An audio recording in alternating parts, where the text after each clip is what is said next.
Good morning, you guys. Coming to you from sunny Seattle.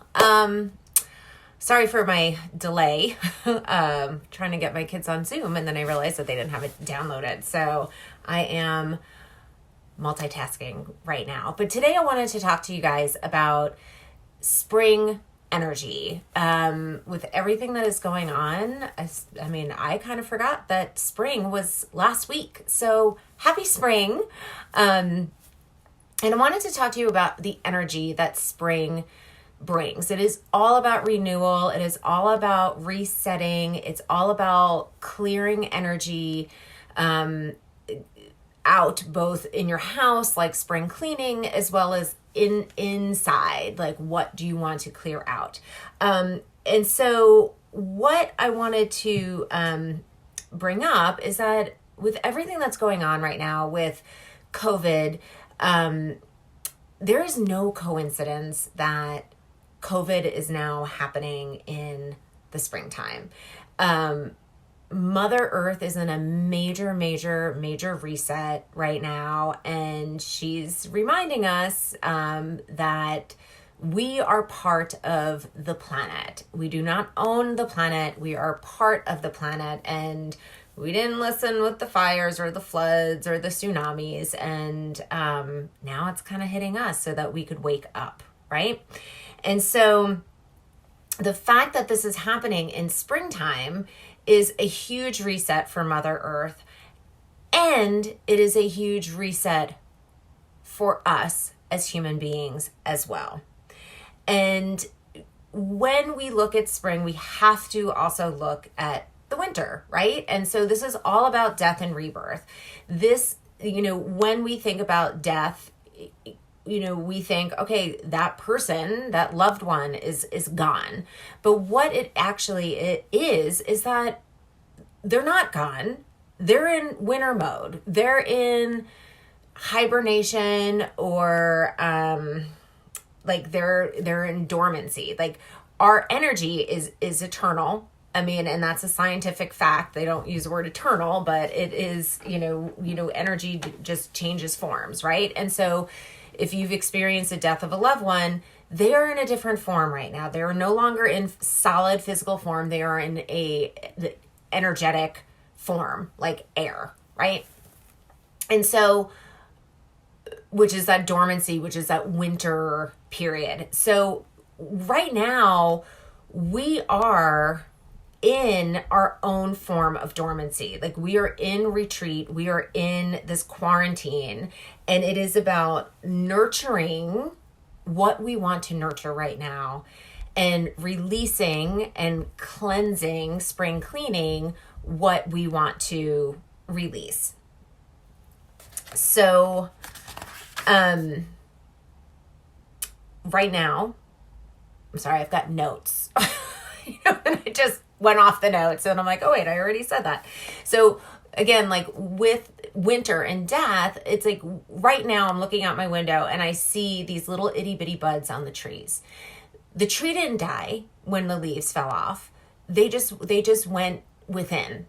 That is the death part.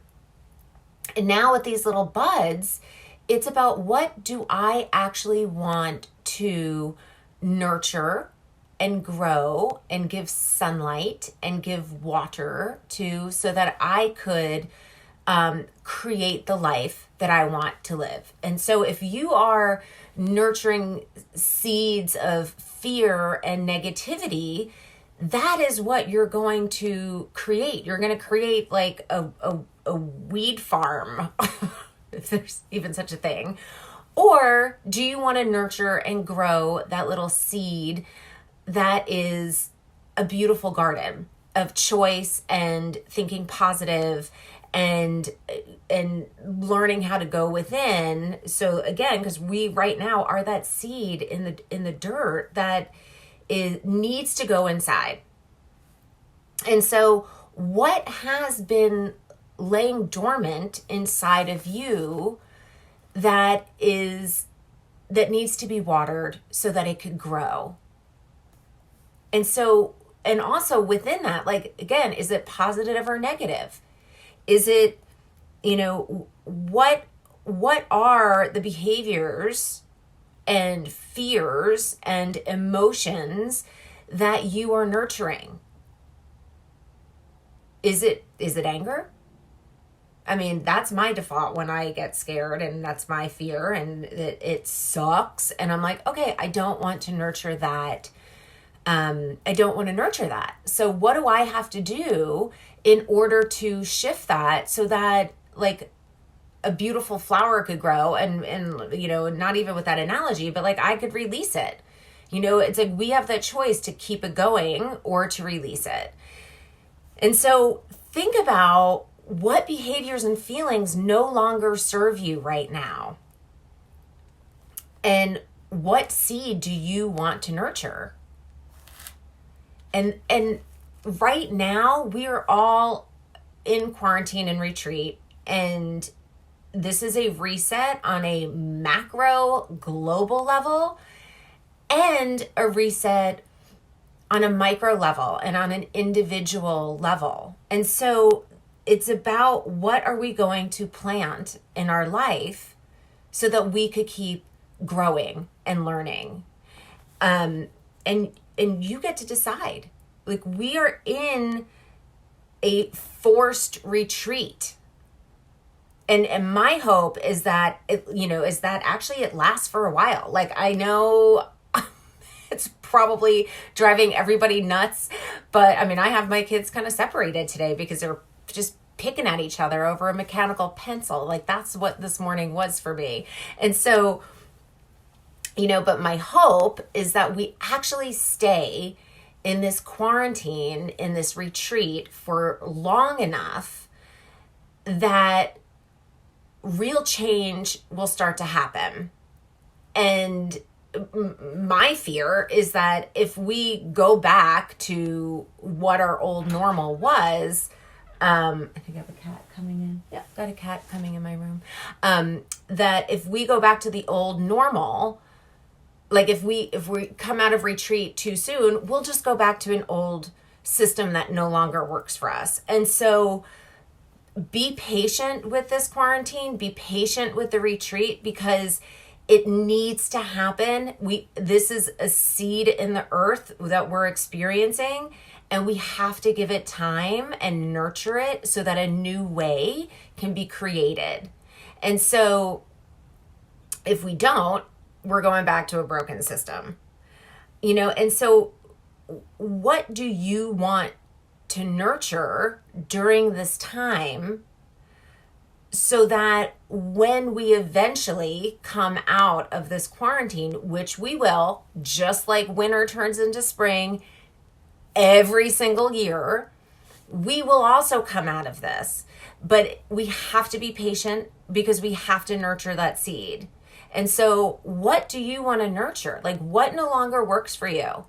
And what do you want to become?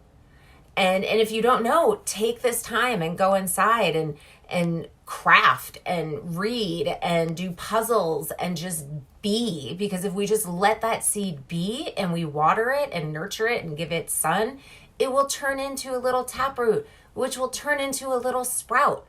And, you know, and it's funny because, side note, like 4 years ago when Trump came into office, the next day I had this image of the tower from the tarot deck, which is all about death and rebirth. And the actual image is a building that looks like the Capitol, and it's all like crumbling to the ground with fire all over it. And it looks like a pretty scary card, but it's actually all about death and rebirth. And I was like, oh shit. Like, I had that image in my head all day long, and I was like, uh-oh, here we go.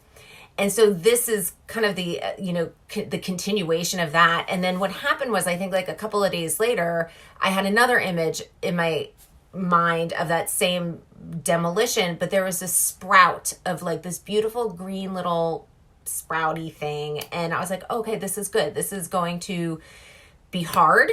And, but now we have to, we're in that that stage now 4 years later where we're that seed and that taproot that needs to be nurtured. We're in the ground as a seed. And so what do you want to nurture in order to continue to grow so that we could have a new world and a new outlook and a new mindset, where it's about love and where it's about peace and about trust and unity and oneness instead of fear and separation and greed. And so start to think about what you want to nurture and what little seed do you want to sprout, because that is the time is right now, people. Like, we're in it in spring. We're in it in this retreat that I'm trying to call retreat, not quarantine, because energetically retreat feels so much better. And so allow yourself to be the seed. Write a list of all the things that you want to nurture and all the things that, if you have kids, what you want to teach your kids. And, and I know it's all super stressful with homeschooling and stuff, but like, maybe just do a couple hours in the morning and then go let them play outside or, and so try not to get caught up in this old system, because the old system no longer works. And I just read a quote someplace, and if you're a client of mine, you know that I'm a queen of butchering quotes, but it was something to the effect of like, we can't expect a new way of thinking and being and doing if we keep reverting back to the old system. And so we are in that space of in between. We are in that springtime where we really want to nurture that seed. And we're in that chrysalis, which is, the caterpillar to the butterfly. In that chrysalis, you turn into goo. The caterpillar literally turns into goo, liquid, before it could reform. So my question to you guys today is, what do you want to create? And start taking the baby steps in order to create it. That's all I got for you guys today. Our Zoom was not working, so I got to get one of my girls on her little class thing. I'm just going to be 15 minutes late. And guess what? No big deal. No big deal. So thanks for watching. I will see you guys next week. Enjoy the sunshine if you're in Seattle. I mean, we're lucky that we could just walk outside, and it's actually kind of nice because yesterday we took a walk and we saw a lot of neighbors and a lot of like schoolmates, and we waved to them, and everybody was just being. And so just enjoy the being and not the racing and not the doing, because we really want to grow that garden. And we just want to grow that garden. You can't force the flower to like sprout. You just have to be patient. Okay. I love you guys. I will see you next week. I would love to hear what you want to nurture.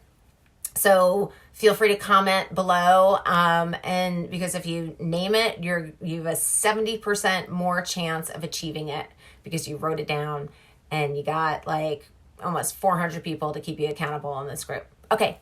Mwah. Love you guys. Bye.